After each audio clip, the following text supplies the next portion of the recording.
Question everything in pursuit of purpose. Ask yourself, what if? Well, thank you guys for joining us for another episode of the Pursuit of Purpose podcast. I'm Rob. I'm Chuck. And today we have with us Jada Kamp. Jada Kamp. Now, if you live in the Southeast Texas area, this name may ring a bell to you, and you may not even realize how or why. Yeah. It may just sound really familiar. Well, for one, Miss Jada circulates quite a bit. In these days, she is all over the place. Member of One City Church, is that right? Yes. Mm. But at the same time, if you're close to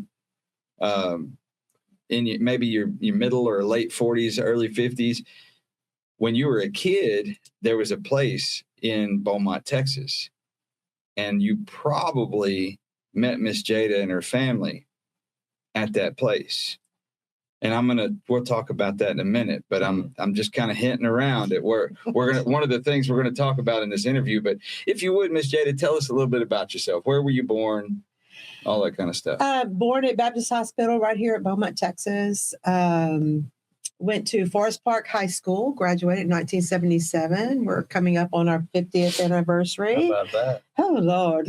But Yes. it's always exciting to get to be with friends and see where their lives are at and how's it going. And Right. so the big plan for next year. But yeah, born and raised here. Haven't moved very far. Haven't moved very many times either. Right. One time I was forced to move because of a house fire, but hey, God is always good. And he Yes, took me he from a is. 1,500 square foot home to a 3,000 square foot home. And I'm like, okay, Lord, Wow. let's go.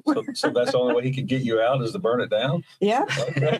pretty much. Because I'd already said I'm going to die right here. Oh, This no. house, it ain't going nowhere. He said, nope, you deserve more here. No, yes.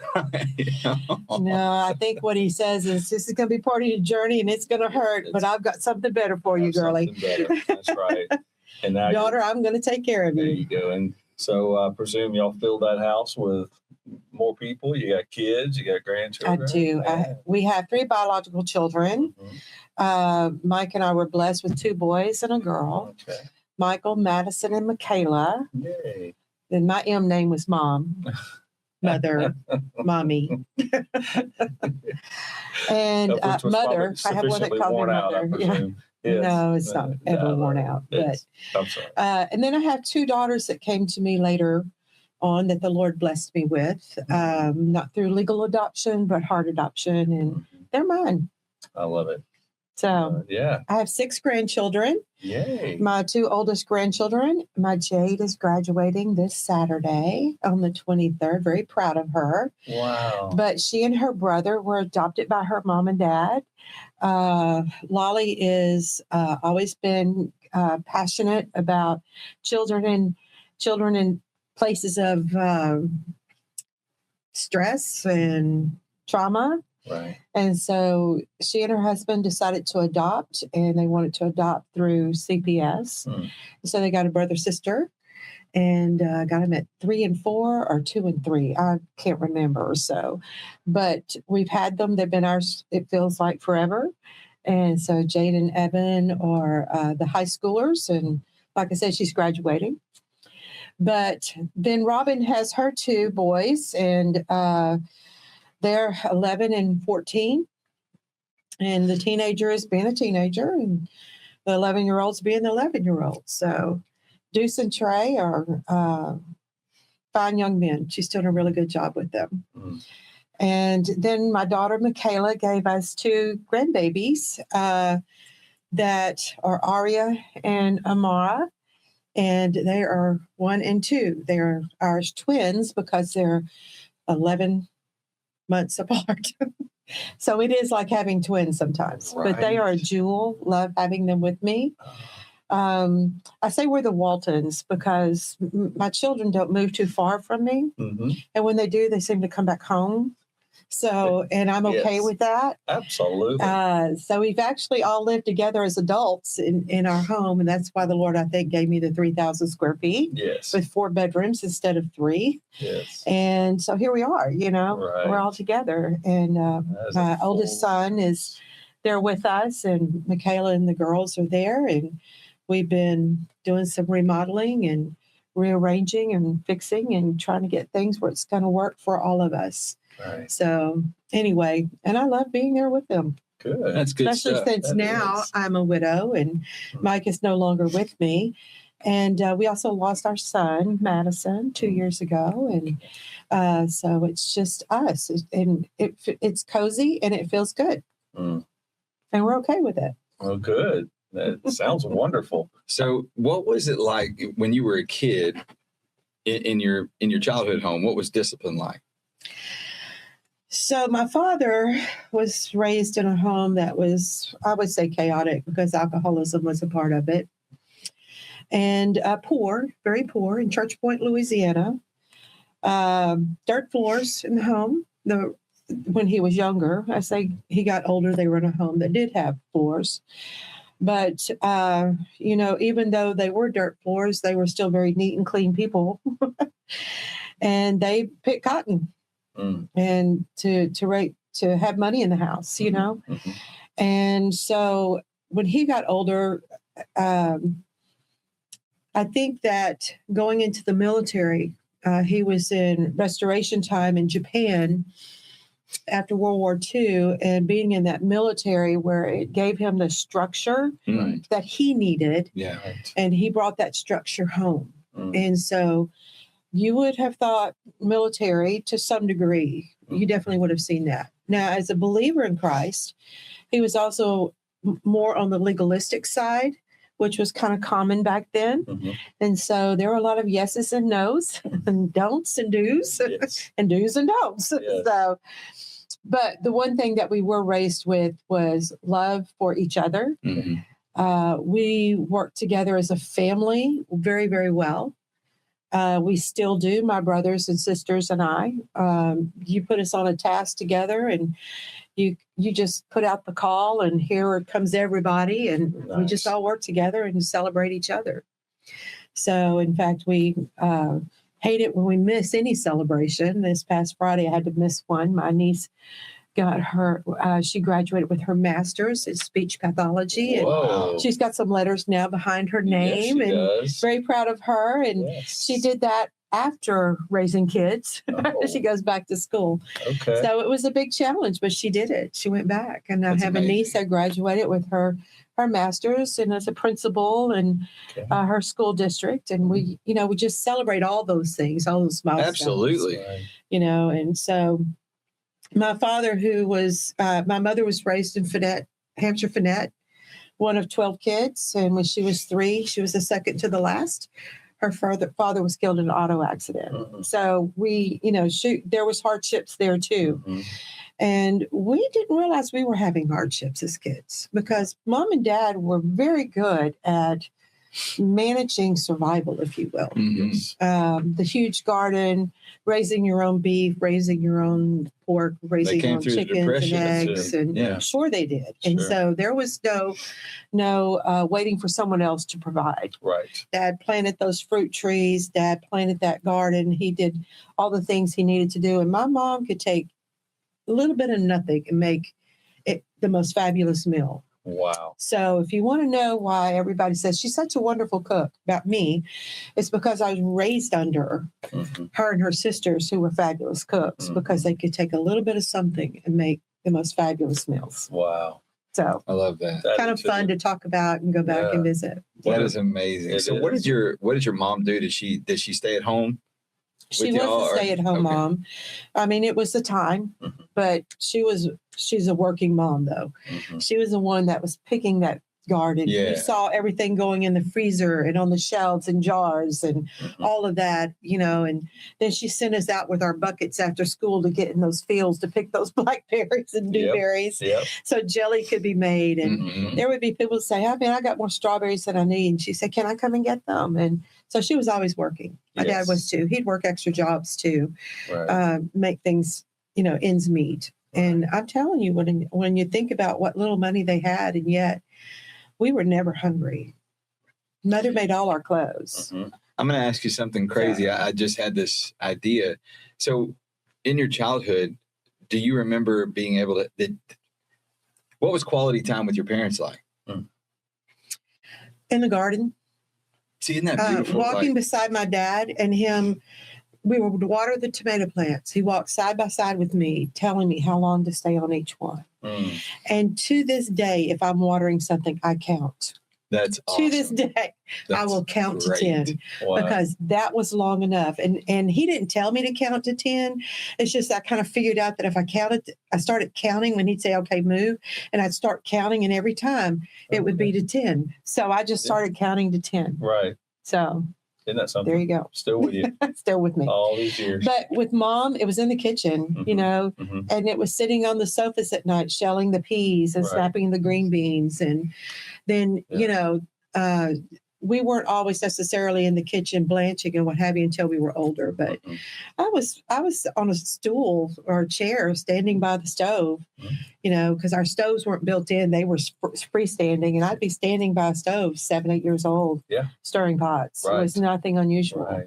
because we wanted to be there doing what they were doing. And I think sometimes with our children, they miss that now Oh, yes. because they don't get to mimic what the adult things that adults are doing. Right. And now the adult thing that they're seeing us do is this. Is that? Yes. Yeah, But to It go is. from garden to plate, there's nothing like it. nothing like Yeah, it. we grew up like that. Yeah. You could not ask for better food. Right. And Right. honestly, I don't feel like I served my older children as well as I'm serving now my younger ones. Mm-hmm. Because as I got older, I realized I just need to take them with me. Yeah. They just need to go with me to do things. Mm-hmm. It doesn't matter what we're doing. Right. Yeah, It matters that they're Yeah. there with me. yeah. Right. And As you say that, yes, all my babies came to work with me. Yes. see, Mike and I Yes. were self-employed, and we own Cardinal Fence Company, Cardinal Property Service, Cardinal Gate, and Access. And so we were very, very busy people. Right. And I was very blessed that my mother-in-law and father-in-law lived right next door to where our business was at. Oh. And so they went with me as babies. We even built a fence on one end of the office for the babies to be at, and we could work and they not get into our stuff. And then when it's time for a hug or to feed or whatever, we step over the fence, sit in the rocking chair, and take care of them. Yeah. But we were always there and present for them. Wow. And So they got to so know. even in the middle of the day, Dad Yeah. comes in, he's picking up a baby. Yeah. Yeah. And I love think it. I do that's- too. I do too. And there's nothing like having family around. Most kids see parents leave and then come back hours, Mhm. up back most of the daylight until they get back. And there's a little bit of time, but to be around like that all the Mhm. time, that's what family businesses can do if it's Yeah. done right. I would have them running up and down the hallway in their walkers and what have you. In fact, my niece that just graduated with her master's had twins, and she was working with me at the time, and the twins came to the office with us. Okay. Okay. And that was fun. My Yes. sister and I would each grab, because it was a family affair. Right. And so my sister and I would each grab a twin. I mean, Yeah. keep on working. wow. I love it. I love how Answering it just phone. became commonplace. This is great. Yeah, This is great. it should be. Yes. It should be. Absolutely. We get looks and stares sometimes when people would walk in. They go, I "Oh, mean, a kid." yeah, It is. There's a kid here. There's several kids here. Yes. So you mentioned Cardinal Fence, and Mhm. anybody in Southeast Texas, that should definitely be a familiar brand, a Mhm. familiar business. But what happened before Cardinal Fence? What Right. happened on that same property? On that same property. On that same property. Well, there was this place called Kamps Junction Kitty yes, Park. there was. And cafe, Kamps Junction Cafe, and it was the cutest little place. It was kind of tucked off there on 124 in the woods, and my father-in-law was a train enthusiast, and he was actually a Lionel train rep, and Okay. he sold Lionel trains, and he built this little cafe because he always, even when he's from Buffalo, New York. Oh, And wow. he even had his own little town outside of Buffalo, I should say. It's called Eggertsfield. And anyway, so he actually had a hot dog stand up there in Buffalo, New York. Okay. So Wow. during the war, World War II, it was common for the guys from the north to be brought to the south and the guys from the south to be taken to the north, Yes. so that when they got homesick, they couldn't just jump ship real quick and go home to mama. Right. And I had an uncle that was from the south and he ended up in the north. He ended up living up there because he met his wife. Yeah. And she was a New Jersey girl, and she wasn't leaving New Jersey. Neither did he. My father-in-law was from Buffalo. He comes down to, what was the name of the fort? It's up in Louisiana. Fort Polk, yes. But he would grab rides with other buddies that would be coming down on their weekends off, and he'd come to Beaumont. Okay. It was such a easy time, but yet difficult time because relationships could build so quickly. Yes. And so he and my mother-in-law met. She was a Southeast Texas girl from the Hebert family. That's another well-known name in the area.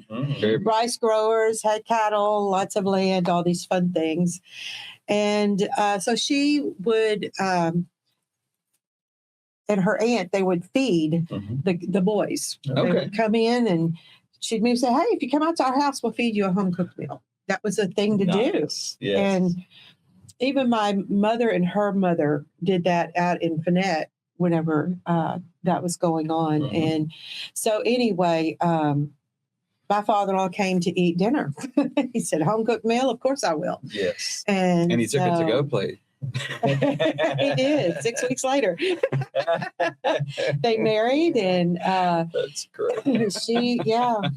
That's awesome. 6 weeks later. Now, what's funny is that we didn't have phones; we had snail mail back then, right? So letters were written every day by him.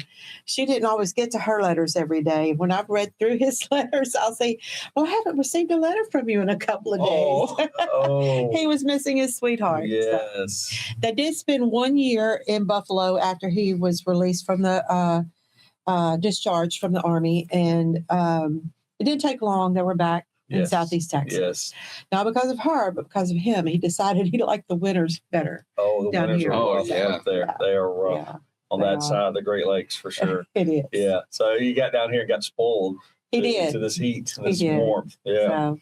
So Kamps Junction Kitty Park started, and he had the trains. He had the big train that would go around and go in the woods, and they had different figures that they had cut out of plywood. She had painted, and some of the older figures like Sugar Pop Bear, and I remember. Batman was back there, and there was some other zoo animals and different things, and so it was fun to just ride through there. And it was well known. But they had other rides as well. They had a little Ferris wheel. They had they called it the Whip. It's just almost like a little roller coaster. Yeah, I remember the little much roller smaller coaster. than what they even have at the fair now. Okay. So, and then they had the cars that went round and round. And you remember the boat ride Yes. with the water? Yes. Which you will never find anywhere around because it had water. And so the kids would, she would put goldfish in there for them to watch and to see. Oh, my word. Winter would come along, the goldfish would freeze, and she'd go chip them out and put them in the bathtub and warm them back to life. And then This is great. Boy, they were. she was an into animal it. enthusiast. No animal was dying on her watch. So she was always Awesome. so kind. Yeah. That's wonderful. Could not have asked for a better Back in the thing. day, we had real winters down here. We don't quite have those anymore. Well, Yeah. Well, I know. That's awesome. So to let our audience know, this was my first connection with Miss Jada, was at Kamps Junction with her and her family. That was where the first birthday party that I can remember was at Kamps Junction. And it was because of her father-in-law that I developed a love, almost an obsession for trains. Yeah. And it was the first train I had ever ridden. mhm. First train I ever got to ride was the one that her father-in-law built. And it's still some of the greatest memories of my life. Yeah. So there is a Facebook page. I want to say it's called Kamps Junction Kitty Park. Well, I'm going to check that out. Check it out. Add your memories to it. Yes. It's really fun. Really fun to read some of those. And it's always sure. heartwarming. Now, of course, I married into the family. Right. and was older than I. So he may have been the one taking you on the train. He might have been. If it was a young man, it probably was him. Well, it was.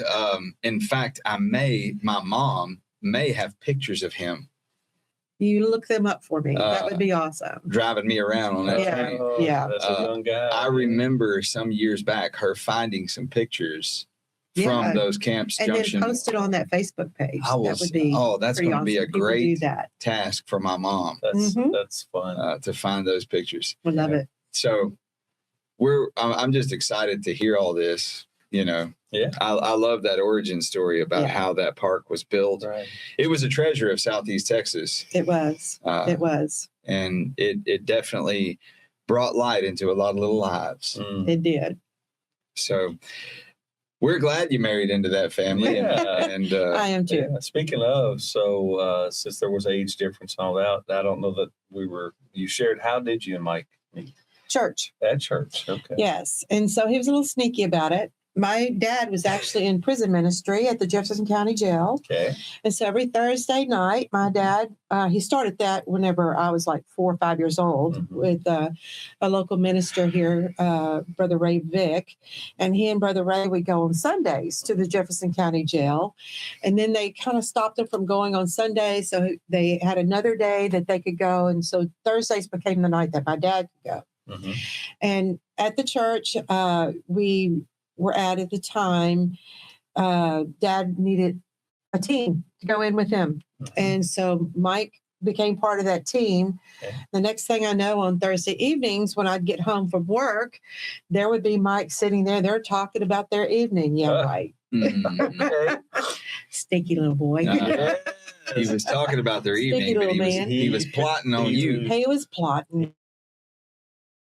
Yeah. Yeah. So anyway, yeah, it was, The So next thing I know, he's asking if I would like to go on a Sunday afternoon to a festival locally. And I said, sure. Can my sister come? So he said, sure. he's like, whatever it takes. Whatever it Then my takes. dad had to have a talk with me. He said, Jada, he didn't want your sister going. I said, he'll live. Oh man, You're a mess. That's funny. You are. Poor Mike had to work extra. Not really. Not really. He might have had her, but she wanted to play hard to get. Yes. Well, just still checking him out. So Sure. anyway. You don't we had fun, regret a but bit of it, do you? Not a bit. Even though my family's still we're still all very, very close then, and really my sister went with us a lot, even on dates. I mean, what's the big deal? You're gonna go have fun, right? Right. Not today. Today there's other alternatives, but that was not our mindset. Back then. It was a little more innocent. So. Sure. And there was still limits. I mean, what more can you do? So let's just get a group and let's go do something. Let's figure something out. And whether it's because even things like movies and stuff cost money then, like it does today. Yeah. So sometimes you had to get creative. That's pretty good. You did. Yeah. So when did y'all actually say we're going to get married? Okay, we're going to do this. The night I proposed to The him. night you proposed. Hold on. So you proposed to him. Yeah, I was tired of it. Oh man! Wow. Now he bought me a car before he even bought me an engagement ring. Oh. Can y'all believe that? Yeah, Now we can. my little Mustang was giving me some issues. So for Okay. my birthday, my 20, what birthday was that? Okay. Okay. He comes into the house and he says, hey, I got your birthday present. I said, you did? He says, yeah. I said, where is it? And I'm thinking it's going to be a ring box. And he goes and reaches in his pocket. I'm still thinking it's going to be a ring box. He comes out with a ring, all right. A key ring. A key ring. I went, oh, what is that for? He goes, well, why don't you take it and see if it fits in that car that's sitting in the driveway? I went, you bought me a car? You bought me a car? You bought me a car? Yes. And I went out there and it was a Cutlass Supreme. Oh, wow. Nice. And he did good because it was silver and blue being my favorite color. Mm, Nice. okay. So Anyway, kept in that Wow. car forever. Yes. He knew the Yeah. way into your He heart. did good. Yes. He did good. And I'm still waiting. That was in April. And in September, I'm still waiting and I'm still waiting. And so we're watching Camelot. Okay. Mm. Nice little romantic movie, Mhm. right? Mhm. And I said, so I'm tired of waiting. When we getting married? I went to the kitchen. I got a calendar. I said, I think that would be a He goes, well, let me think about that. I said, okay. So the next day he comes to the house and he said, you busy? I said, well, I'm fixing to leave for school. He said, can you skip today? I said, do I need to? Oh. I think so. Okay, let's go. And we went to Nate Calls and picked out a Oh, Wedding. yes. Yes. came in and my mother, I said, Mom, guess what? And they kind of figured what was going on. And my dad was retired at the time. And so they're both sitting there. I said, we're engaged. And she goes, so when's the date? I said, December. This is September 30th. Oh, She goes, my. I knew you were going to do that to me. Mhm. Do it to her. To Yeah. her. So I that said, Last Mom, minute kind of we thing. can just get married here in the house. There No you big deal. go. I don't need anything big deal. Says, oh no, oh no. that's what I had. I regret I never had a wedding. Oh. And I said, well, then pick out what you want. Pretty Mm. much she did. The So, only thing I picked out was my dress. there we go. So 2 months and we pull it together. 2 months. Yeah. That is amazing. Mom. That is not the fastest wedding I have pulled together, Yes, but yes. it was for us right Yes. then. So- So Mom, you would do this. That's hilarious. I Too love much. that. Isn't that a typical mom response? though? yeah, Yes. 2 months and 19 days actually. Yes. I just really like the way that you locked him down. I do too. She didn't really ask. Mm, She just kind of Kinda waited. instructed. She kind of informed. mhm. Yes. Look, this has been, you've fooled around long enough. Yeah, that's right. That's right. This is the date. This is it. This is what's going to Buckle up, Buttercup. Buckle up. So yeah, in that degree. So he Love it. was a gentleman that had trouble making final decisions. Okay. So sometimes you just I had to learn that. You had to guide him. You were towards his balance. for what that. decision do you want to make? There And you let's go. get rid of the fluff Okay. so we're not interfering Yes. with what direction we need to go in. Because Right. sometimes our direction needs to be a little more focused and, kind of let outside noise come in. And so I Yes. don't know. Well, Well, good for you. And he was glad to get married. He was certainly. all right. The first year was a little rough, but anyway, after that, it got better. So you guys were together how many years? 41. 41 years. Wow. 41 years, 1 month. That's an And y'all didn't institution. get divorced. He passed away. Yes. He did. 41 years. That's amazing. That Yeah. is. Congratulations. Now, I will yes. tell you, year 21, I call was a year of hell in the hallway. Mm. Because there were just some things about the marriage that were not they were not feeding me, Okay. if that makes sense. In other words, they were not supporting me. They were not helping me be who I needed to be and all I could be. And for him, everything was okay because I made sure everything was okay for his side of things, Mhm, right? mhm. And for me, it was emotional. It was am I a priority to you? And am I being taken care of? And I wasn't because I'm so independent. Why did she need me? Why does she need me? Yes. And so I had learned that or figured out that I had not allowed him to understand or given him enough props for the support that he did give me so that he would know that I do need you. I need that.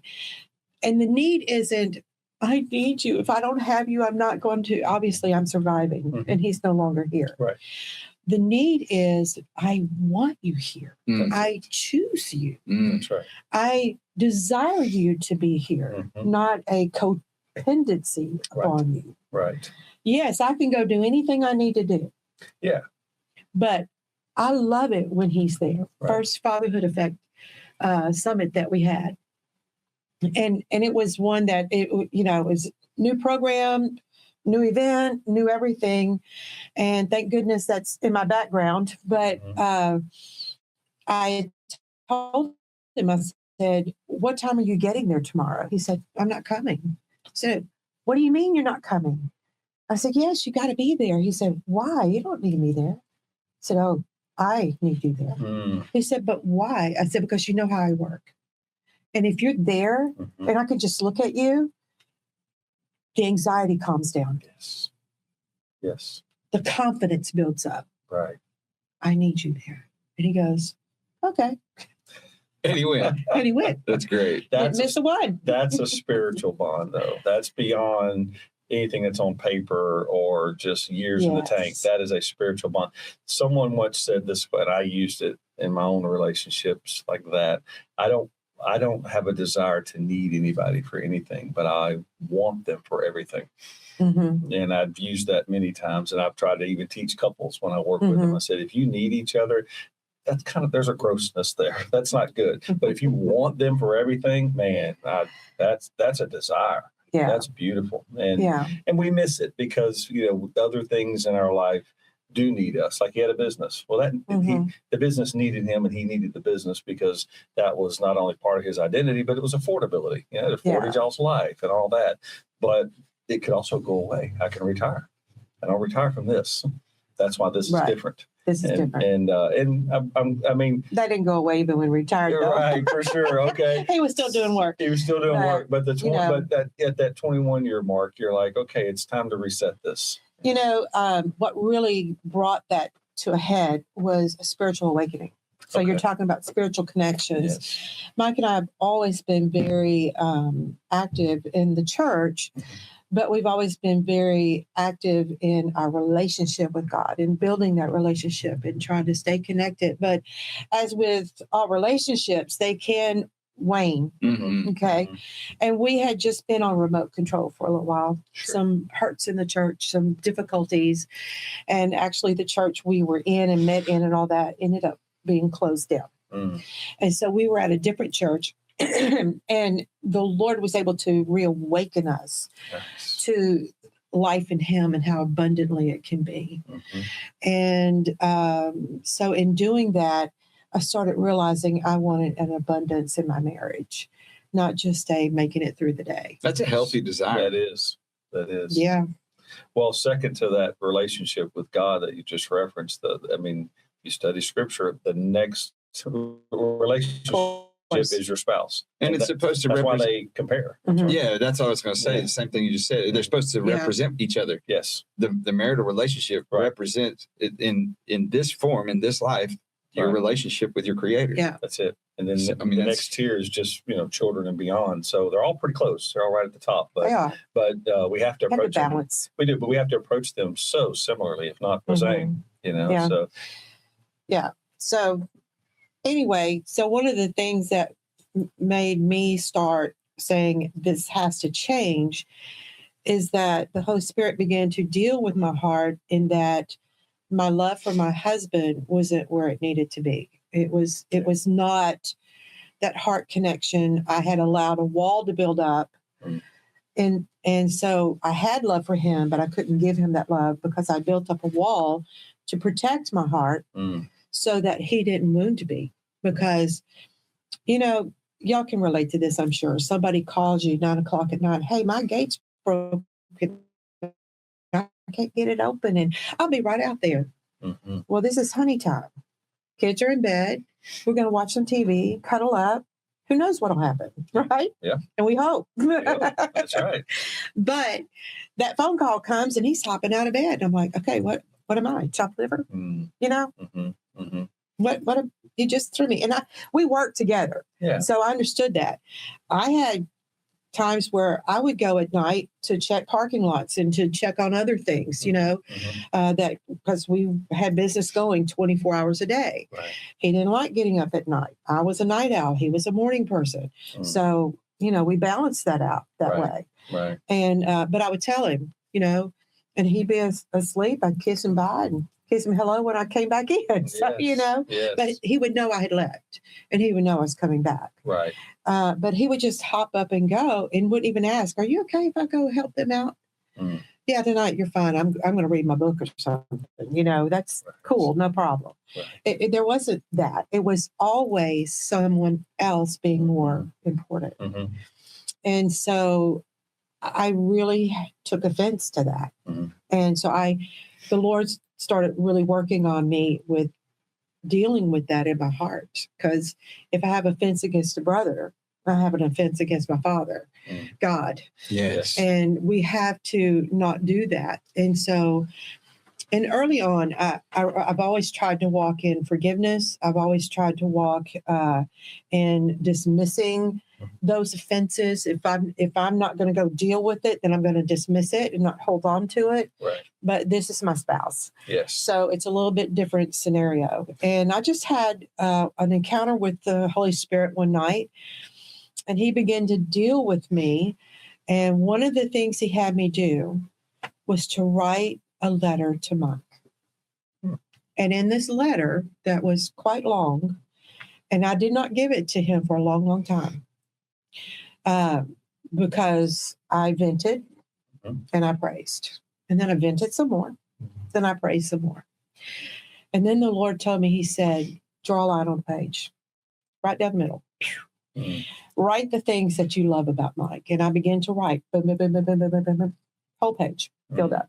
Okay, because there's a lot about him to love. Right. He says, now move over to the other page. I want you to write the things you don't love about Mike. And there were only 3 things I put on that side. Wow. He says, why do you focus there instead of over here? Mm. And this is just correcting me. Okay. And I haven't even really gone to Mike yet and said, I'm having issues. Yes. This needs to be changed. This is hard. This is just, it changes or I can't stay. And I'm talking about leaving a man who's good. Okay. But it has to be good in all areas. It really does. Or it's not a good marriage. Why do you think, in your experience, why do you think we're so reluctant for a reset?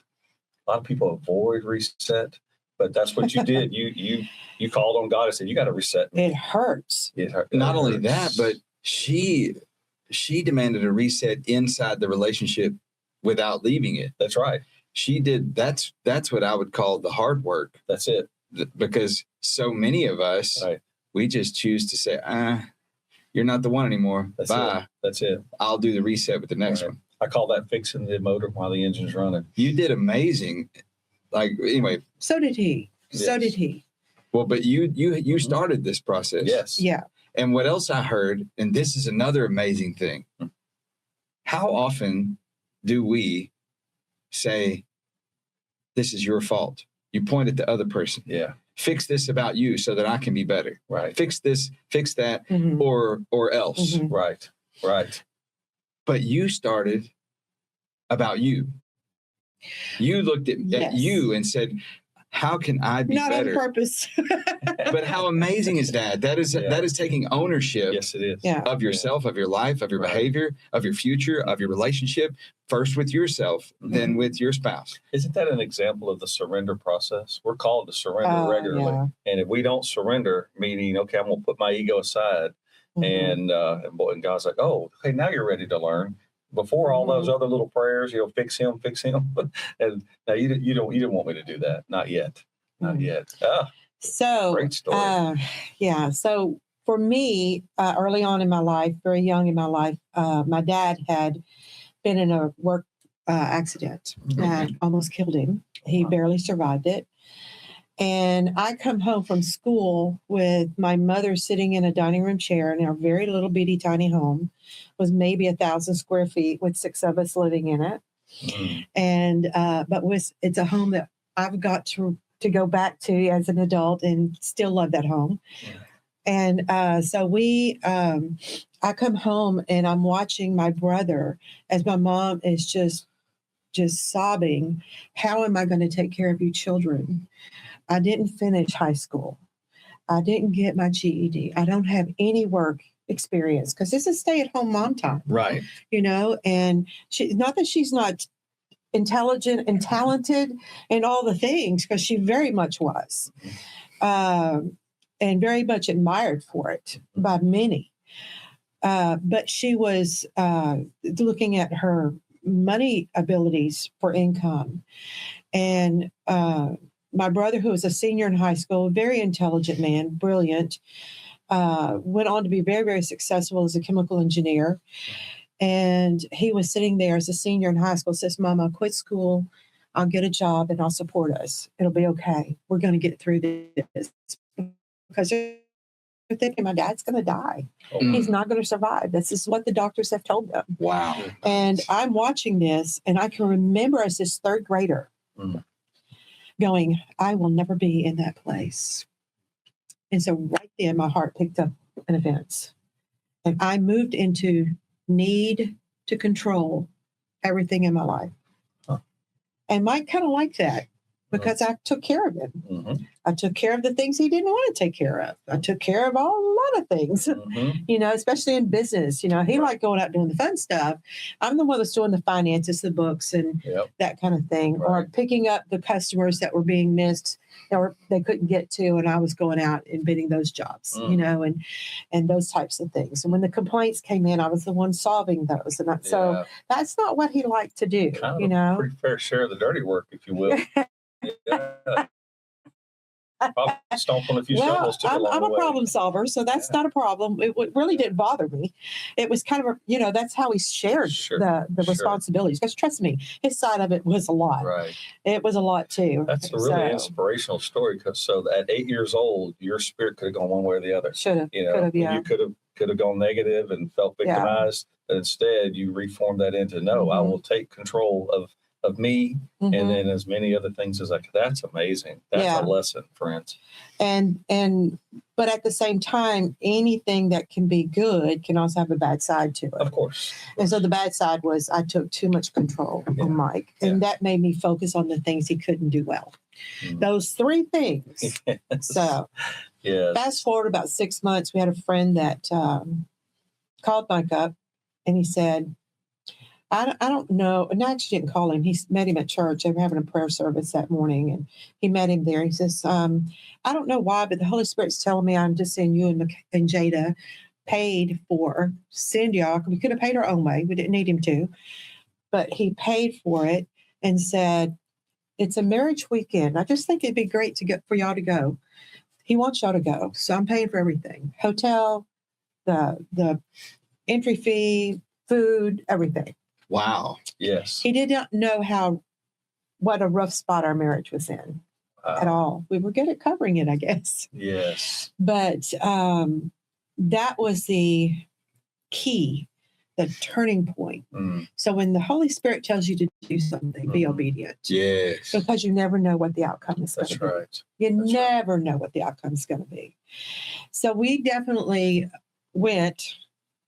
Mike very begrudgingly, he said, if I had paid for this, we'd just go back home. And I was like, why?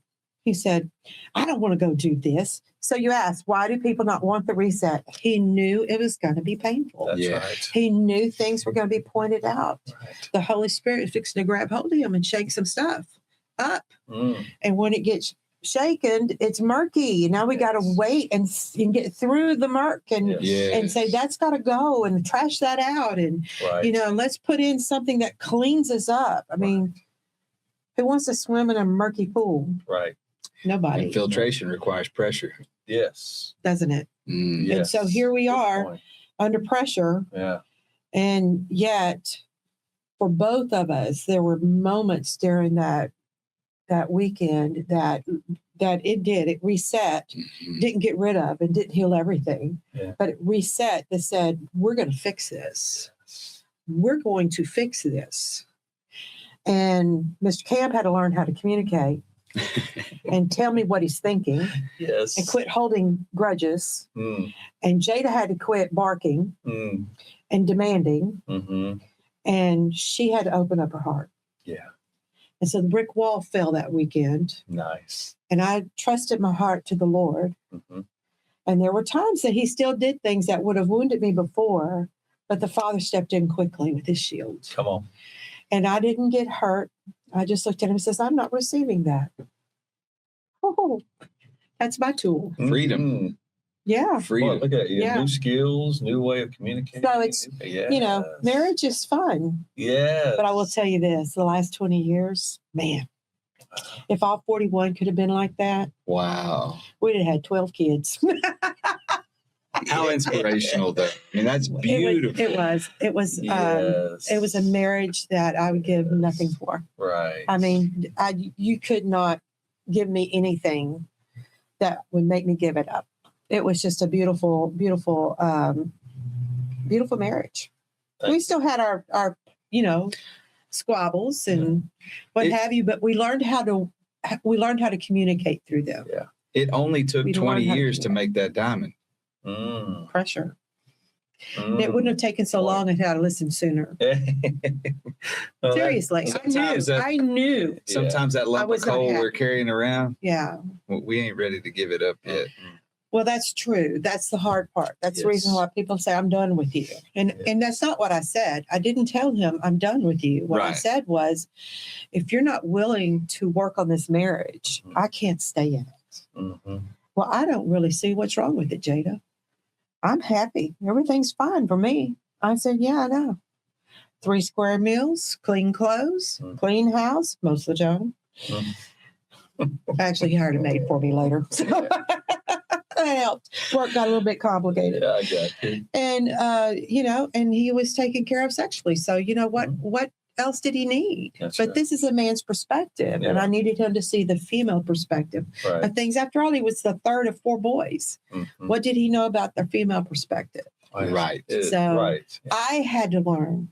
I had to show him that. Mm-hmm. I had to show him what that was. Mm-hmm. And so some Gary Smiley and different things came in Yeah. and helped Yeah. with that. Yeah, good books. I think some of the Good biggest reference. things that came from that story, and thank you so much for sharing, Yes. was just how powerful it can be when you start with you. Mhm. When a person begins with themselves and how they can improve, it truly changes the game for everyone their life touches. Yes. Yeah. Because I guarantee you and Mike didn't just get better. Y'all also improved your influence on everyone you touched. I hope so. Oh no, it's Mhm. undeniable. Right. There's no way it didn't happen. You're a new person. Yeah. Now I'm going to tell you another connection that you and I have that I didn't share with you before the show, Oh boy. and you probably don't remember this, but close to 30 years ago, Oh Lord. you and I did business. We did? Yes, at Cardinal Fence. Really? Mm. So some time ago, yesteryear, that kind of thing. Yes. In my probably earliest entrepreneurial endeavor, I was an employee benefits broker, which is just a fancy way of saying I was an insurance salesman, Yeah. and I sold employee benefits. Yeah. And I represented, among other companies, the main one at that time was a company called Colonial Life and Accident. Are you serious? I was your agent. I was the one. Yeah, I bought from you. And I knew you wouldn't remember that, No. but that was me. I came calling on Cardinal Was Fence. that nice? You were. Oh, good. You were a stickler, but I never like when I saw the phone and it said Cardinal Fence or Jada Kamp, I never avoided the call. I never felt like it was, oh, here we go again. It never seemed like that. No. But I wanted to share that with you. You and I That's and fine. our lives have been connected in one way or another How awesome is that? my entire life. That is fun. Mhm. It's funny That how is God fun. works, isn't it? Mhm. So Yeah. here we are again. Here we are again. So That's cool. you've made it through over 40 years of marriage. Mhm. You've had multiple work/business type experiences. Bring us to where you are now. Well, when Mike retired, and some of that had to do with economy Mm-hmm. not being very good at the Yeah. time. So small businesses were dropping like flies, and we went ahead and bowed out. And but he still was doing fence work himself. Of course. But projects he and maybe a little helper could do. He didn't want to do the big projects anymore. He was tired. He was tired. And so I went to work for somebody for the first time since I was 22. Mm. And I went to work for the Hope Women's Resource Clinic because I asked the Lord to let my work be of merit, let it have purpose. And so he put me in a ministry with Hope Women's Resource Clinic. And I had 5 wonderful years there. It's some great work. If you have volunteer time, go volunteer at the Hope Clinic. Yes, they do. If you've got money you want to donate to the Hope Clinic. But then the Lord opened up an avenue for me to, because we had the fence company, Mike did not do the hiring and the firing or the correction actions. That was me. And I was working with men. Mm. We had any plethora of men, 20, 30, 40 men working for us, and so they did not like coming and sitting in my office because I was going to bring correction, but I did it like a mama, just our big sister. I didn't try to slam them and blast them and all those kind of things. Stepped in between fights a couple of times and, just whatever. I've worked with men. Mm-hmm. So fast forward, I really felt like the Lord wanted me to do something in a different direction. And I was looking for a job and had been looking, and I had 5 or 6 jobs where they told me, says, man, you're the one we want, and then not hear anything. Mm. And I'm thinking, okay, are they just saying that to be nice? Mm-hmm. And the last job they told me that, I actually interviewed 5 times. And they're like, we've got a special place for you. We're going to design just for you. I said, okay. Finally, he's like, we're just not there yet. We're just after 5 months. And I was like, okay, Lord, you know what? Evidently, you don't want me moving yet. So I'm just saying put, whatever you want. Right. But I'm not looking for another job anymore. I'm going to leave it alone. And that was about April. And in September, good friend of mine, Cindy Edmondson, soon to be masters. She congratulations, Yeah, Cindy. yeah. That's awesome. real excited for her. But she called me up. She says, I want you to go on to Buckner's website and look at the job listings. I said, okay. I said, what's on there? She says, go look. I said, okay. I called her back and said, are you talking about the Fatherhood Effect program that they're looking for fatherhood specialists? Yeah, that's the one. Says, okay, here's the deal. I need to pray about it for a couple of days. Then I'll let you know.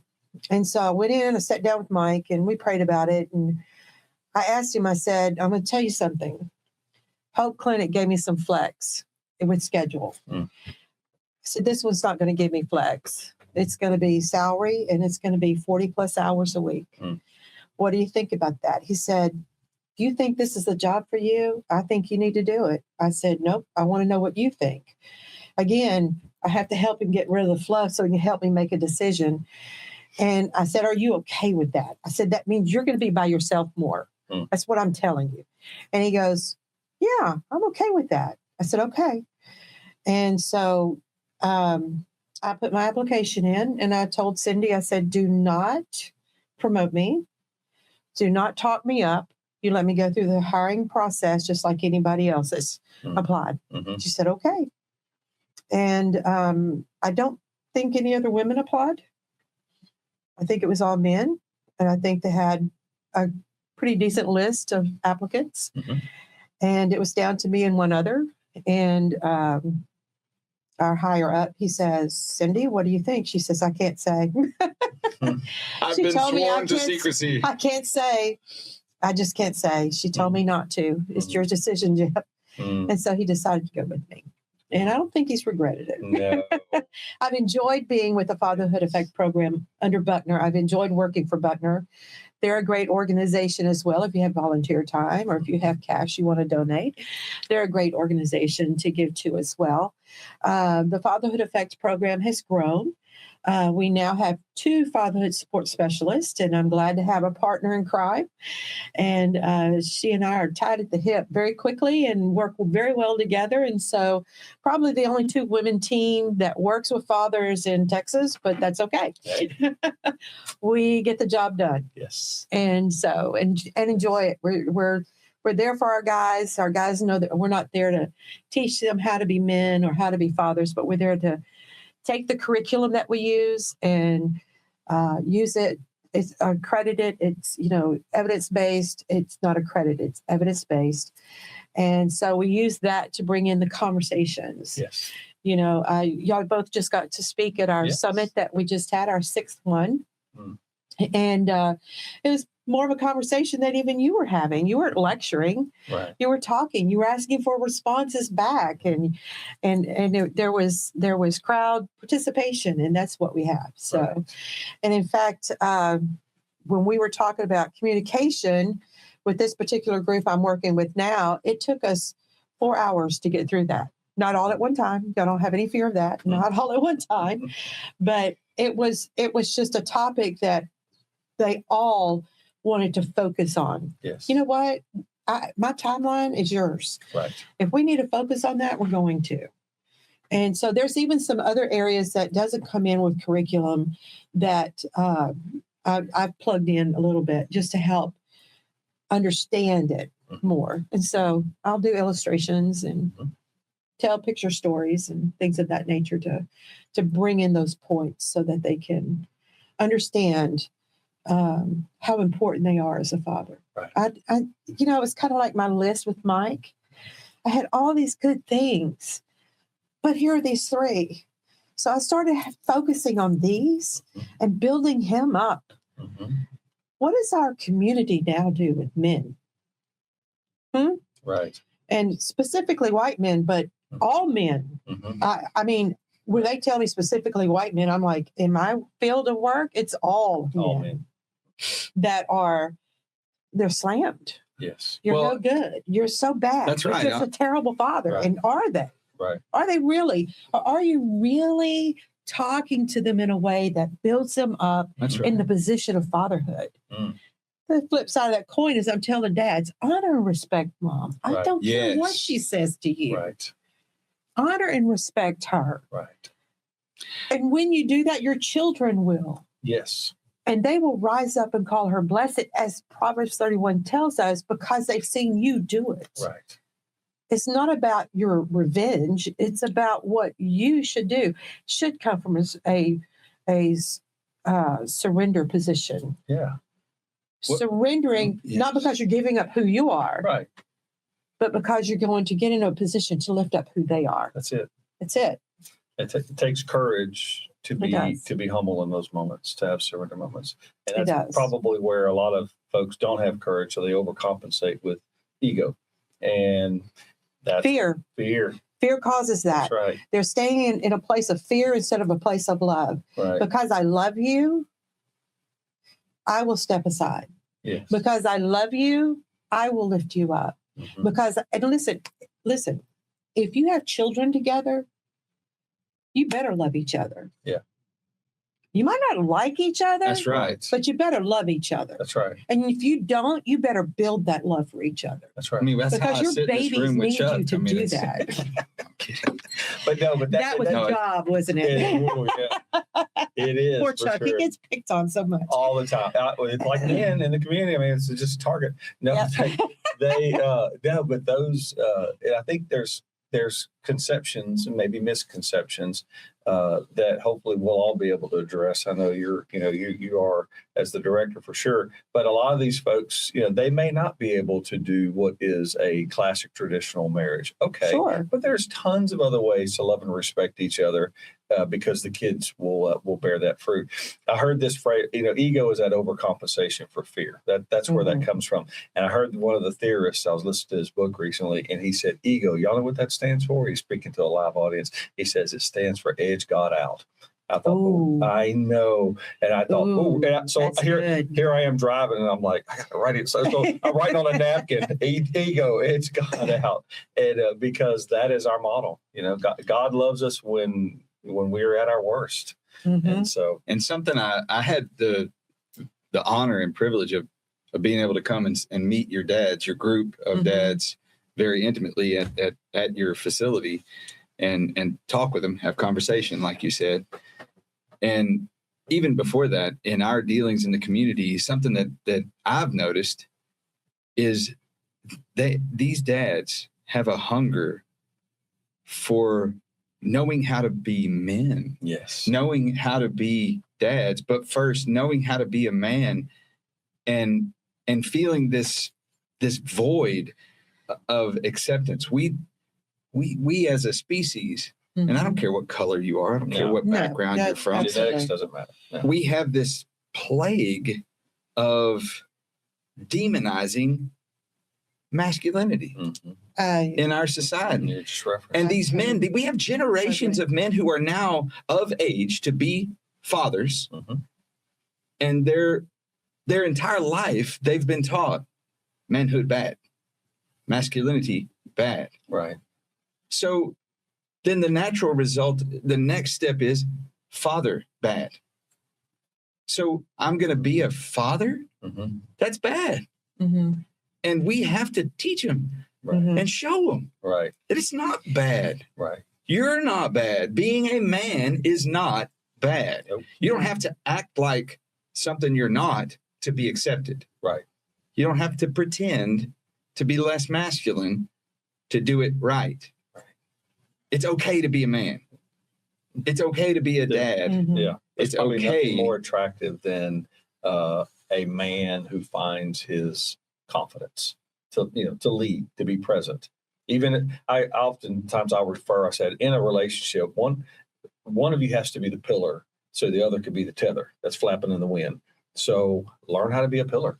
Learn how to stand, and mothers can do it too. You know, when my kids are in chaos, I want to be the pillar. I'm just going to let you go round and round and round this room, and when you're exhausted, we're going to come right back to where we start. That's leadership, and teaching people how to lead. And it's a privilege, and thank you for including us, because as men, it's a joy to talk to men.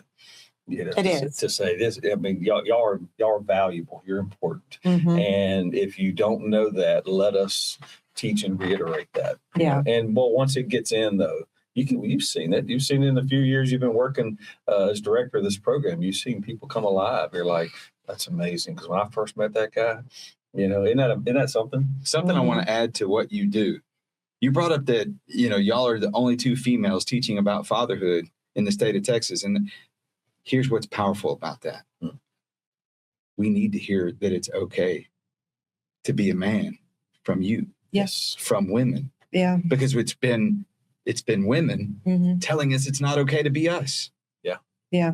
So you're on the other side. You're from their camp. You're from their camp telling us it's okay, you're not the enemy. Even though my species has made you feel like the enemy, you're not. Yeah. And we love you. We love you for what you are. Yes. Well, there's always one bad apple, right? Is there a song about that somewhere? I'm sure. Doesn't spoil the whole bunch. We got to remember that. Michael Jackson. I don't remember it, probably. Maybe. One bad apple don't spoil the whole bunch, girl. You mean that's the that's the way back when the five was still together? Yeah. Oh, yeah. I do remember is a that. Jackson 5 song. The Jackson 5. Look at you, Jay. Yeah. That's awesome. Yeah. Coming in with the old. hits, I'm girl. telling you. Yeah. Yeah. And the truth is there are bad apples, both male and female. Yeah, okay? absolutely. But why are we wanting to tear each other down when we have babies together? Yes. And what do you think your babies are hearing? Right. Okay? Right. Here's what they're hearing. Oh, my daddy's bad. But you said I look like him. Right. Yes. I'm looking in the mirror and I'm seeing my daddy. Yeah. That means I'm And bad. I'm bad. Yeah. That's right. That's how fun. That's how. Oh, I do that Fundamental. like my dad, but you said my dad was bad. What? I mean, these little minds, they Yes. figure that out at That's right. 2 and That's 3 and 4, and they will carry it on their back That's right. like a tombstone. That's right. And Weight it down for life. egocentrically, they'll even own it that it's their fault. Sure. And that's what egocentrism, and when it works well, and up to about 10-year-olds, they learn that they can turn a knob and open a door. Hey, I did that, and they're learning that they can manipulate the world. They need that. Then they need good parenting to keep it within the lanes. Okay. Correct. At some point, they have to learn to share. You're not the only person on the planet. You have other kids in class and those sorts of things. But the negative side of that is what you just described, which is now they're taking on these really unnecessary and also unsolvable things. And there's truths. They'll hold them for life. Mhm. They'll hold them way into adulthood. Mhm. I want to go back to something you said, and you were describing, and I'm going to use a word to encapsulate this belittlement, as we belittle our, what would be our partner, our whatever. And that word belittlement, if you break it down, so think about it, friends, belittlement. I'm going to break it down. I want you to be as little as me because I'm not. That's what belittlement actually means. You got to write these things down for me. I I've got will to use totally this. send them to you. Yes, the ego one too. But and I again, could use that in class. yes, exactly. So if you're putting her down or she's putting you down, just know they're tipping their hand. And I ask these people, I say, so now that you're belittling them, y'all play card games? Y'all play like poker or something? Yeah, sometimes I go, so do you hold them close or do you tip your hand? Because you tip your hand, I'm winning. I know exactly what you have. Mhm. So when you belittle somebody, you're just showing me what you really think about yourself. That's a good point. And I can own that all day if I was a bad guy. You know, when Mike and I were going through our 21st year, and I tell the guys this all the time, have a friend that you can go and just vomit on. Mm-hmm. Okay. Don't do it to her. Don't do it to him. Just go where you can just, wow, here it is. And I had a friend that I could do that. And at the end of it, she says, but Jada, love him like the Holy Spirit does. Mm. Well, that's tough, isn't it? That's tough. And you were like, but She thinks. I don't want to talk to Okay. you. We're not friends anymore. I'll call you tomorrow. No, she would I'm just be kidding. like, but love him like the Holy Spirit does. And That's a I have good to friend, tell by the you, way. it is That a good is. friend. Yeah. Yeah. Still a very good friend to this Yeah, day. she's right. She's right. There was us even on the last day of his life. So sitting there, Right. loving on us, Right. her and her husband, and also the couple that sent us on the marriage. They were there with us. That's Mhm. beautiful. We traveled together. We cruised together. Right. We had lots of fun together. You know, and We still do, y'all. We still do, but Yes. just Mike's not there with us. He He is, He but is, because yeah. we're always I know. bringing something up. You honor him well, by the way. yes, you do. Thank you. Yes, you do. I hope I do. You do. Yeah, but I like that that challenge. Go find that friend who will Mhm. love you even when you're wrong, Even when you're wrong. but they will love you well. She loved you well. She's Yes. like, I know. She did not agree with me Yes. if it wasn't something to be agreed with, Yes, just to make me feel better. that's right. That's She right. said, no, Yeah, you got to, no, that's not the right attitude. That's right. Oh, but Well, I'll tell you this: y'all are better at that than we are. true. I Y'all don't are. disagree with that. I've listened to my wife tell me stories about friends that she's done similar things. Like she told me a story one time. My friend wanted to leave her husband, and she laid out the friend laid out all the evidence as to how she could justify it. And my wife looked at her and said, "If you were him, would that evidence be okay, or does he even know you feel this way? Mm. Are you going to blindside him?" And she like went through this whole thing, and they're still together, and that was 25 years ago that she had that Wow. conversation. Yeah. So y'all are better at that Yeah. than we are. Mm-hmm. We in our whatever egos or whatever fear or whatever it is, we bottle that stuff up and we hold on to it because I'm afraid if I tell him, he's going to think less of me. Even though we may be as close can get, I still think like that. So why do you think we spent 4 hours on communication in class when it should have been about an hour and a half? Because it's so desired. It's so desired. It's so Mhm. important. It's so not taught. Right. I mean, how do we teach our children to communicate? Well, I'll tell you what my dad would say. You're in the room, but I don't want to hear you because I'm with adults having conversation. Mm. Now, he wasn't ugly about it. Mhm. It's just that was the mindset, Right. right? And so unless it was really important, you would go and tug on pant leg, Mm. right? And not always did he feel like a safe place that we could go and sit down and just talk about what was on our heart, Right. you know? And I don't know how he, just give an example. I don't know how even my mother heard about this because I didn't say it in front of her. I didn't think, but I had mentioned that I would love to get contacts. And because I had an uncle that wore them and I'd watch him put them in because back then they were glass. Okay. Literal Yeah, glass. reusable and cleanable. Yeah. He kept them for a year or more. It seems But like it would hurt. Yeah. At some point. you can scratch your eye. Yeah. But I didn't want to wear the glasses anymore. I wanted to wear the contacts. But I had never said that to my mom and dad because remember, there was not a lot of money in the household. And I knew they were expensive. And one day I'm feeding my tank of fish, as a teenager. And he comes and sits down beside me. He said, Jada, and he's looking at my fish. He said, you take good care of those fish, don't you? I said, yes, sir. He said, do you think I take good care of you? I said, yeah. Why? I'm kind of puzzled. And yeah, why? He said, well, why didn't you tell me you wanted to wear contacts? I said, like, how did you know? I said, well, they're expensive, Dad. I didn't want to ask you. He said, you can ask me for anything. Doesn't mean you're going to get it, but you can always tell me what you want. But that safe place hadn't really been created in a way that I felt like I could go and tell him anything I wanted to. Think about how we treat God.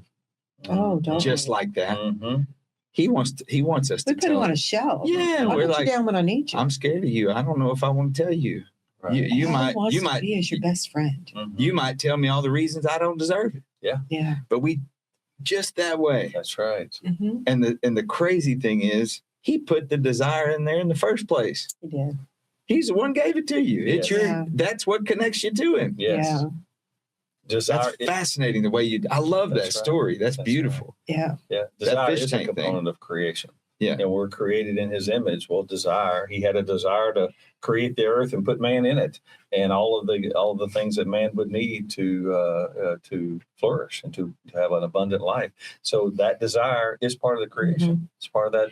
And the way you mentioned creation, that we are created in his image. I don't look like you. Right. You don't look like, we don't look like each other. Right. In fact, I'm female and you're male, Mm-hmm. but yet I look like God. Yes. How do I do that? How do I look like him? I've got to be him. That's right. There it is. And so the closer in relationship I get, the more I can become like him. Mhm. That's right. And for me, it's less about the do's and the don'ts of the legalistic side of things Right. and working in the mercy and the grace of Mhm. Christ. Mhm. Because when we walk there, we understand God's heart of why he created the law to Yes. begin with. Yes. And I think when we have mercy, we're able to not have to be so stringent and rigid, Mhm. but to be able to open up our arms and love Yes. instead of walking in a fear of breaking a law. It's fascinating you bring that up. That's beautiful. Yeah. Like, people think about laws as bad or scary things. But the truth is that the laws are boundaries. And because of those boundaries, we have freedom. Exactly. If we didn't have those laws, Mhm. freedom wouldn't exist. Right. You're absolutely right. And So, that sounds like an oxymoron. Is that the word I'm looking for? so, yeah. The opposite of what it should be. Yeah, but it's, But the boundaries are what keeps us safe, that's right. right? I can only imagine as the frontiers were going across the wild, wild west. Mm. And every night they would gather their wagons. Yes. Okay. Mhm. What did they create? A boundary. A safe boundary. That's right. Hopefully it was safe. Because if they didn't do that, they learned to do that because of the danger that came in on their camp. Right. Which wasn't just Indians. No, it was But it was the animals. wildlife. Yes. There were bear, there were Mhm. lions, there were tigers. No. Well, there were mountain lions. There were mountain Cougars. lions, but there weren't tigers. Wolves. Wolves. Yeah. I mean, a lot of bad Coyotes, stuff that yeah. could come and get Snakes. you. Yeah. So, and snakes, there was always watchmen. Mhm. Yes. So even with our boundaries, we need watchmen. Mm. And who should be the watchman? It's going to probably blow you away a little bit, but who should be the watchman? Husband's the lead, but who's the watchman or the watchwoman? Mm. I love that. We're the ones that should be watching and caring. Mhm. We're the caregivers, Mhm. not just for our children, but for our spouse as well. That's right. Oh, that's good. Hey, let's even talk about those who are in co-parenting positions of not having a marriage. Yeah. Okay. Are you taking care of him? And how do you do that but not interfere with any other relationship? Mm. By making sure your children honor and respect him because of what comes out of your mouth. Right. How do you take care of him? By making sure your children get Father's Day gifts that are given to him, birthday gifts, Christmas gifts, whatever. Maybe you see something he likes, or one of the kids sees something. You go, I'm not buying that for him. Me. All you're doing is showing what you are inside. All you're doing is showing what you are inside. Mm. And you're Be in a training that safe kid. place. They can come Yes. to you and say, I really love my daddy. Oh, Mm. It's okay. They need to love their daddy Right. because when they love their daddy, they're loving 50% of who they are. That's right.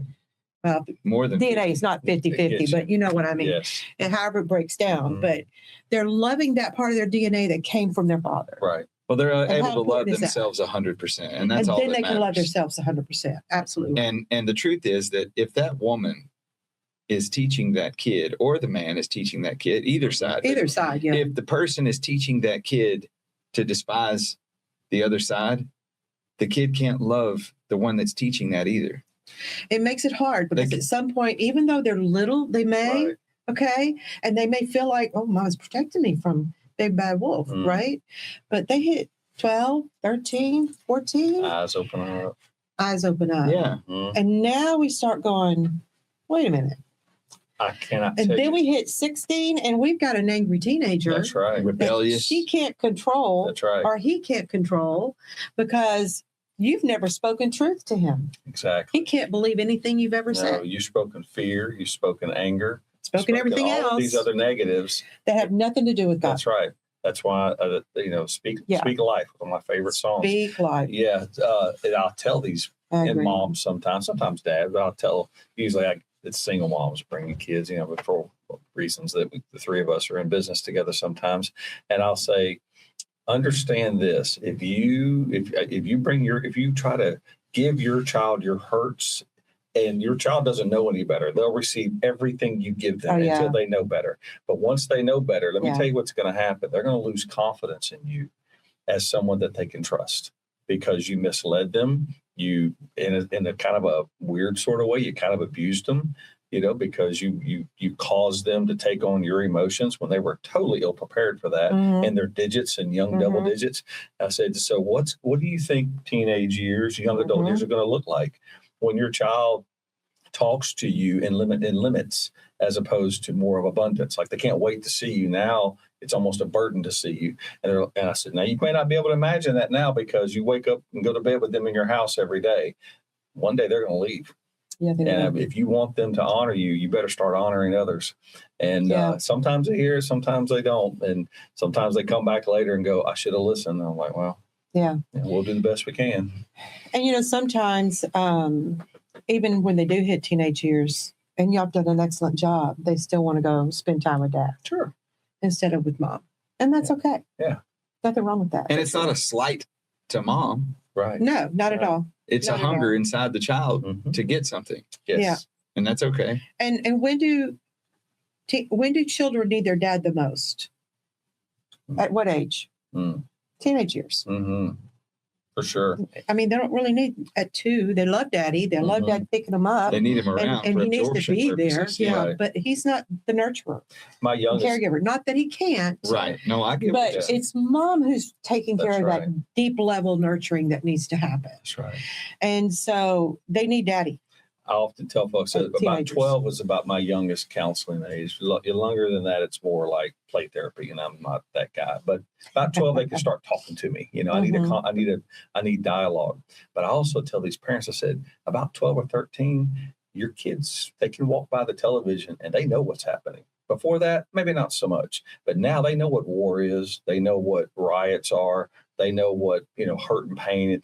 Now, the scary thing is, though, and this is those teen years, now they also realize how powerless they are. They don't have cars. They can't leave and go to their house when they don't want to talk to you. I mean, they're stuck. They are Yeah. confined in the cab of that truck that's going 75 miles an hour down the road. There's nowhere to go Yeah. until they can liberate themselves. So that's the time they need a good father, a Yeah. good male in their life, to be a man, to step up, because that's actually their most insecure time. It's really not the little years because they don't know any better. It's when they know better. Right. And it's a fun thing to get to teach these folks to respect those developmental years, but you start early, but work that relationship. Let's say the dad's not doing well. You don't have to be mean about it. You can say, hey, we need you. He needs you, because Mhm. children need.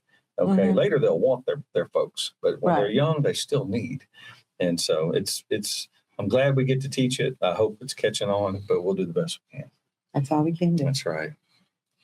Well, I'll tell you what, Jada, this has been an amazing interview. Oh, thank you. You've really done an amazing job. You've got an amazing life. Mhm. You have spent your life in some amazing pursuits, and you haven't been in everything I listen to about you, you're not a taker. I hope not. You're a producer, you're a giver, you're a creator, and you hold yourself to a higher standard than most. Mhm. And I love that. Mm-hmm. I love that you look inward before you allow yourself to correct outward.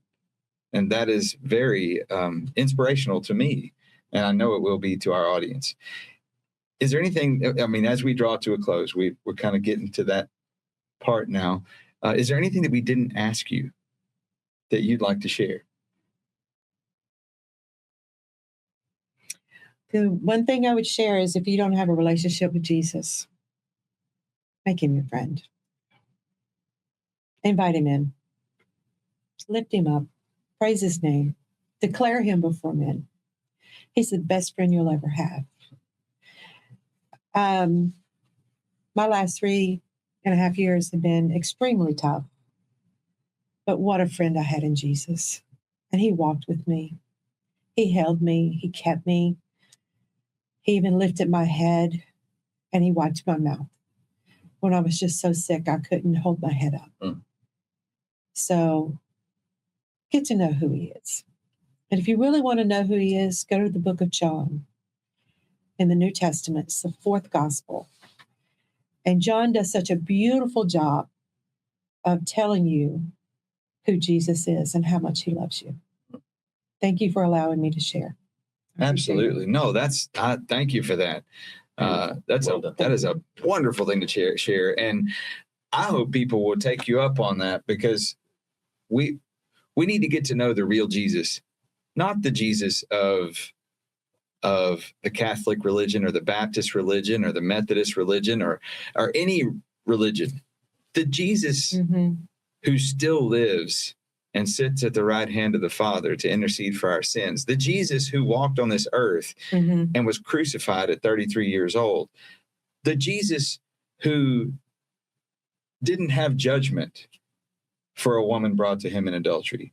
The Jesus who figured out a way to inspire love into the hearts of almost everyone he met. He didn't act in judgment. He didn't act in anger. He didn't just run around pointing a finger and say, "You're doing it wrong." That's the Jesus we want to get to know. Yeah. I mean, one of his last prayers was Forgive them. forgiveness. Yes. That was one of them. And that was actually his last prayer. The next statement was, "It's finished." But right just prior to that, he says, "Forgive them because they don't know." They don't know. They don't know. Thank you for that. Yes. You're very welcome. Yes. So there's a last couple of questions that I love to ask our guests. They're my favorite questions. But before I do that, Chuck, is there anything you'd like to? Just a compliment. I mean, we love you. You're one of our best friends, and thank you for having confidence in us to be a part of what's important to you. And but I will say, I mean, some of the stories you told, I knew. Some I didn't know, and it's always a joy to go deeper into people's lives. But one of my favorite things that you talked about today was that moment of transformity. You know, where Paul writes. In Romans 12 and verse 1, it's a good one because he talks about that's what worship really is, a self-sacrifice. We talked about that today. But verse 2 is to be no longer conformed. And at some point you realized I've conformed myself into a certain person definitely as a wife. That was our primer for the conversation, but it was probably other areas too. He said, I got to transform. This is not going to work. And once you did, then you knew God's will for you even better. I mean, you knew it before, but even better, his good, pleasing, and perfect will. That's how that verse ends. And so that to me is one of my favorite stories today. Thank you for sharing that. Oh, thank you because that changed people, I can tell you. I hope. Yes. Well, thank you, Chuck. So the last 2 questions that I ask everybody. The first is, if there's somebody in the audience that has been inspired by your life and your journey, and they're young, say they're 17, 18 years old, at the cusp of flying the nest, or maybe they're young and they don't have a nest. Maybe they're in circumstances like so many that Buckner deals with. They're in a space of displacement. Yeah. but they're inspired by your story. What advice might you give them? You know, my first step is always to pray and ask the Father, what would you have me do?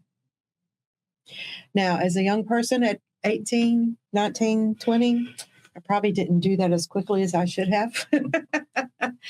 But maturity in Christ has helped me to do that, to be able to just know that I can lay it at the altar of his feet and the things that he will bring. In fact, a section of scripture that was given to me when my husband was seriously injured, that's a whole nother story, another interview. But he gave me this, and to paraphrase it, it's praise him, ask him for what you need, thank him for the answer, then praise him again. Okay? And that comes from Philippians 4:4-7. And basically what it's saying is the Lord says, come to me in praise. Now, since you've praised me now, and you've got my ear with your praises, because that is what he loves. Now tell me what it is you need, because scripture tells us that we can ask him for anything, right? And so you can ask him and then thank him that he's going to bring the answer that is right for you. Don't start formulating what the answer is. Yes. Because it probably is not going to be the one you think. Right. Right. And just real quick, when I did that, we were in a hospital and Mike was very seriously injured, and he was going to be bedridden for about 4 or 5 months, and because of this injury. Good night. And so he had to have a nurse with him 24/7. Well, that was me. So that meant no income coming in and these kind of things, and we weren't really prepared for that. And so I was just praying and asking the Lord. I said, Lord, I said, our anniversary's coming up, and I always, we either go eat steak or we cook steak, because that was our first meal together. I made steak for him. He's like, okay, girl, you can do this pretty good. And so anyway, we always go get steak. And I was like, I don't even have the funds to get steak. I don't even have the funds to eat a hamburger. So what am I going to do? I just want us to be able to celebrate, because he's still here with us. He didn't die. And when we got to go home, we were at Herman Memorial. And when we got to go home, we come in. It was late at night, because they never discharge you till 9 or 10 o'clock at night. So we come in and get him settled in, and we're sitting there with the kids. Our kids were all living with us still. And that's in and out, but whatever. Anyway, my oldest one, Michael, says, Mom, you got this styrofoam box over here. I don't know what it is. And I said, really? I'm kind of like, what in the world could that be? And I walk over there and I look, and it says Kansas City Steaks. Come on. Wow. Kid you not. I started laughing. I started crying.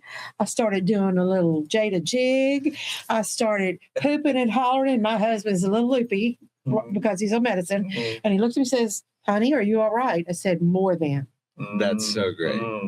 So even if they have nowhere to sleep, ask the Father. Yes.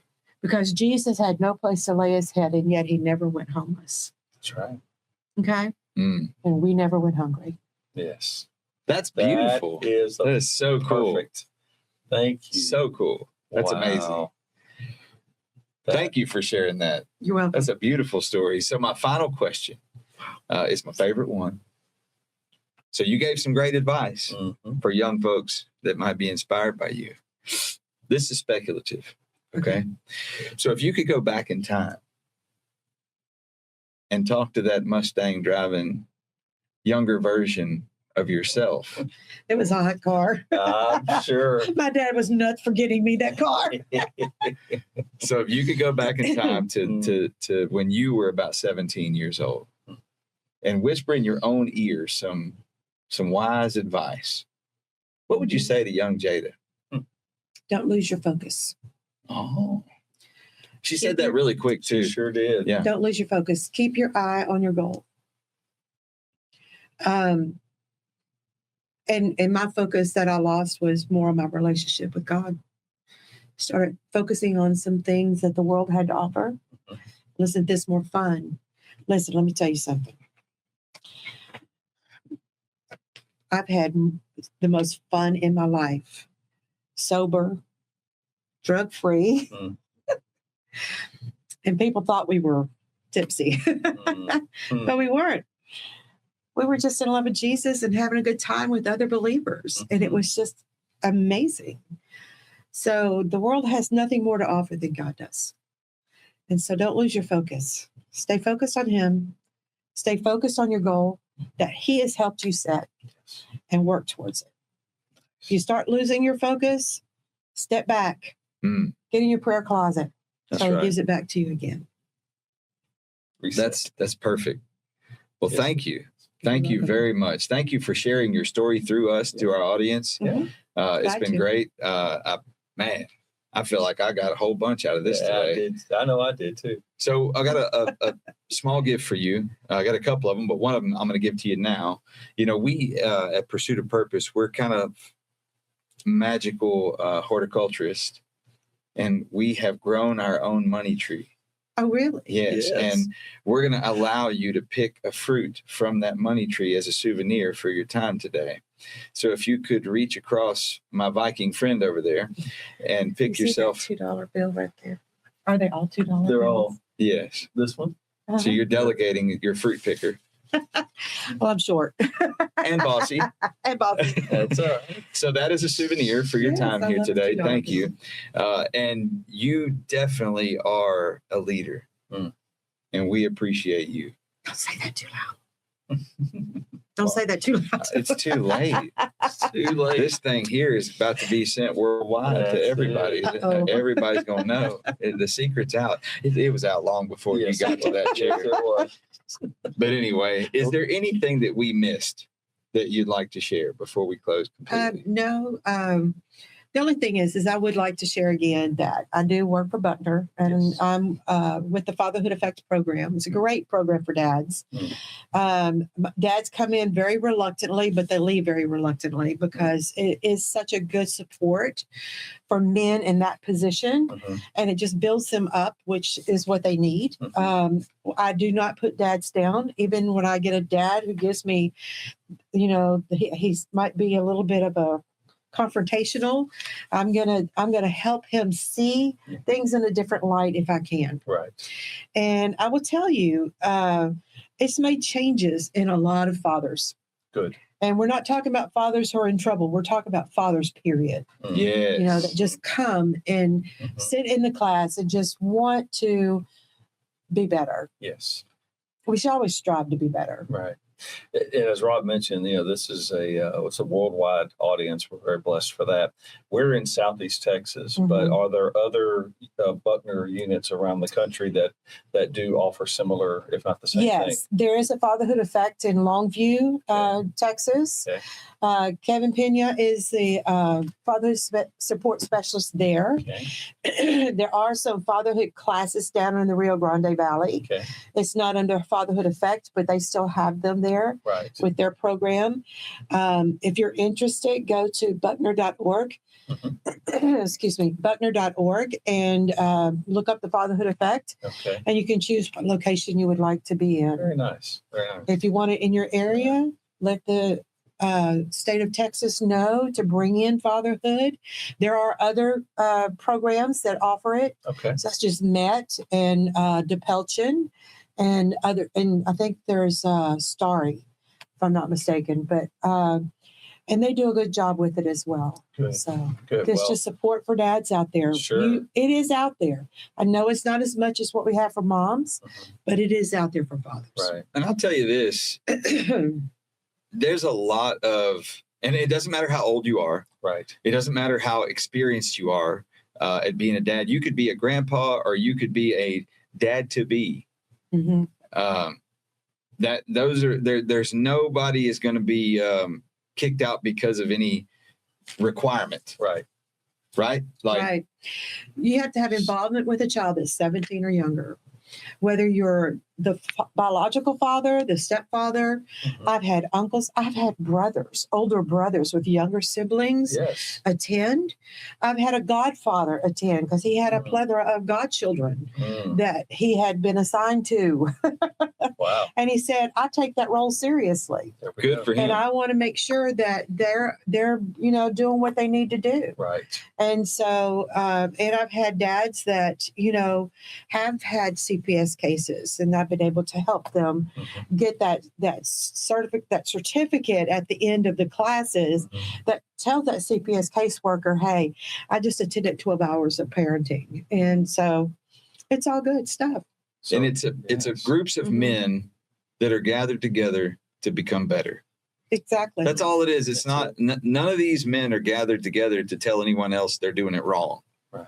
And the people who are administering the gatherings, they're not going to tell you you're doing it wrong either. That's right.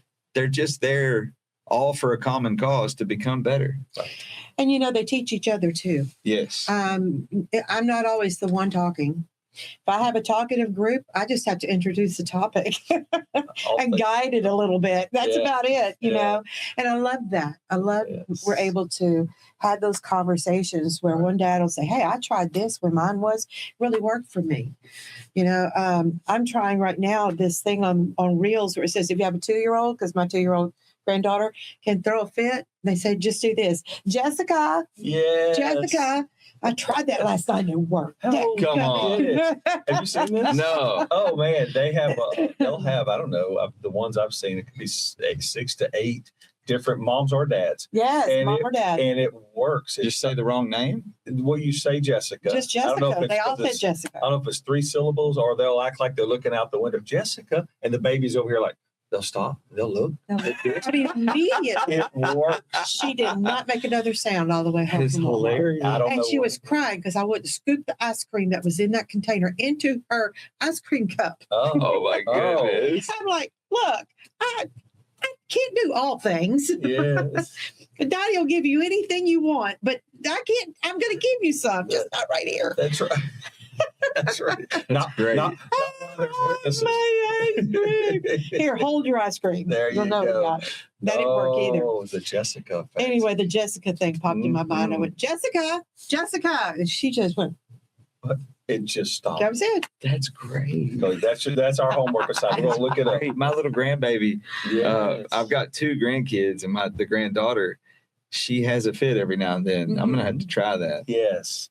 I'm gonna have to try that. And now you got to tell us. You got to tell us.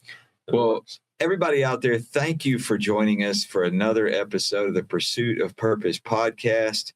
I'm Rob, I'm Chuck. and we've had with us today. Jada Kamp. Thank you again for sharing your Yes, story you're with welcome. us. Yes. You guys have a great day, and we'll talk soon. Be blessed. Question everything.